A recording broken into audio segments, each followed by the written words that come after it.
김민석 후보자가 해명을 제대로 못 내놓고 있는 의혹이요. 바로 각종 금전거래 부분입니다. 2018년에 김 후보자에게 1억 4천만 원을 빌려주었다는 그 채권자 11명과의 관계 부분인데요. 들어보시죠. 그때 이자를 후하게 쳐줬어요, 제가. 왜냐하면 이자 싸게 하면은 그것도 무슨 정치자금이라고 할까봐 그 비교적 당시 시중가보다 조금 낮게 해서 이자까지 다 계산해서 하고 그다음에 이거 5년으로 하고 원금 다 갚고 이자는 계속 갚아나가고 혹시 원금이 안 되면 연장하자. 11명의 채권자 중에 벌써 강모 씨를 포함해서 6명이 어쨌든 그 김민석 후보자의 후원 그룹이거든요. 근데 이분들이 돈을 빌려준 걸 보면은 이자는 2.5%, 담보도 안 잡은 상태에서 7년간 동안 안 갚았어요. 그러니까 이게 일반적인 사실은 차용으로 보기는 좀 어렵잖아요. 자, 이 채권자 11명의 신상들이 하나하나씩 드러나고 있습니다. 과거 불법 정치자금을 건넸던 스폰서라 불리는 강모 씨, 그리고 강씨 회사 직원에 이어서 세 번째 인물이 안모 씨라는 분인데요. 이분도 김민석 후보자의 후원 회장을 지냈다고 합니다. 그런데 이분과 김민석 후보자가 쓴 차용증을 봤더니까 보시죠. 이 차용증에 1,000만 원 빌려준다라고 하면서도 이자 받을 은행 그리고 계좌번호 이 칸에 아무것도 지금 안 써져 있었다는 겁니다. 김찬희 교수님, 분명히 지금 이자 후하게 쳐서 줬다고 했거든요.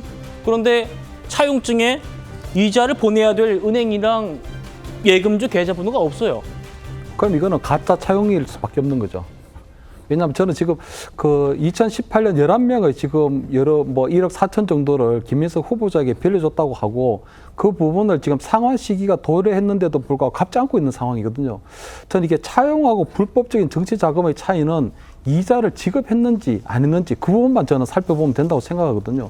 왜냐하면 어쨌든 강모 씨라는 분이 김민석 후보자의 후원회장도 지냈고 과거에 불법 정치 자금을 제공한 분의 한 분이기 때문에 저는 그분이 아마 김민석 후보자가 야인일 때 여러 부분에 있어서 아마 도움을 주기 위해서 아는 분을 통해서 지인을 통해서 저는 돈을 빌려주게 할 수도 있다고 보이거든요. 하지만 그것이 실질적인 차용이냐 아니냐 하는 부분은 결국은 차용에 대해서 이자를 매월 지급했는지 안 했는지만 확인하면 된다고 보이거든요. 그런데 지금 김민석 후보자가 보면 그 부분에 대해서 그러니까 11명의 어떤 채권자에게 보내는 어떤 이자를 보냈다는 그런 어떤 자료를 제출하지 않고 있고 이 부분도 마찬가지로 차용증이 있는데도 불구하고 모두가 공란이고 아니면 적어도 어떤 이자를 보내지 않았다. 그렇게 되면 이 부분은 차용이라고 할 수가 없고 불법적인 정치 자금의 소지가 당연히 있는 것이죠. 그렇기 때문에 그 부분을 저는 국민의힘에서 정치 공세를 한다 또는 노림수를 한다 이 부분은 조금 잘못됐다고 보고요.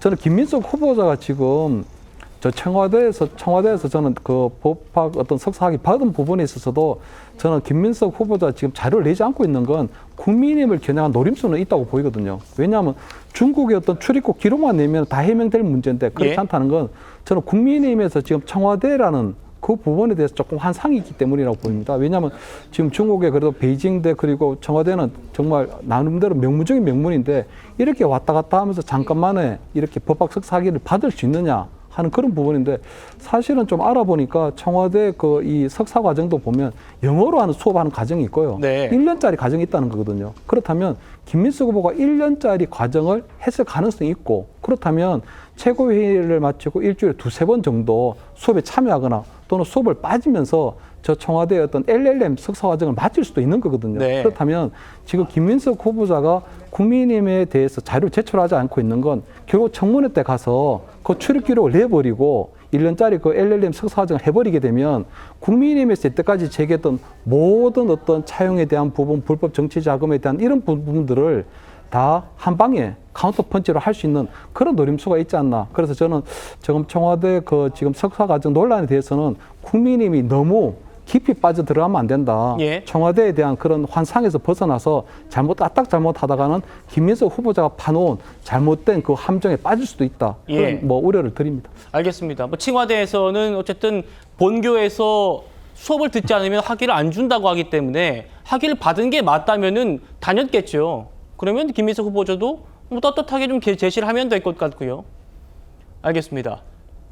국민의힘에서는 이런 석연치 않은 금전거래들 김민석 후보자가 유명한 정치인이기 때문에 가능한 것이다라고 지적하고 있습니다. 일반 국민의 눈높이에 봤을 때 이거는 유력 정치인이 아니면 할 수 없는 돈거래이고 누가 신용불량인 사람에게 친구나 지인들한테 100만 원 빌리기도 어려운데 예. 무이자로 7년간 받았고 그러니까 본인한테는 고마운 사람일 수 있지만 국민들 입장에서는 이 고마운 사람들과의 어떤 관련성이 예. 좀 걱정될 수 있다, 우려될 수 있다 이렇게. 스폰서 정치를 계속해온 흔적이 드러나고 있습니다. 지금 김민석 후보자의 문제는 3무입니다. 첫째, 전과에 대해서 반성이 없습니다. 둘째, 사실관계에 대한 성실한 소명이 없습니다. 셋째, 국민에 대한 두려움이 없습니다.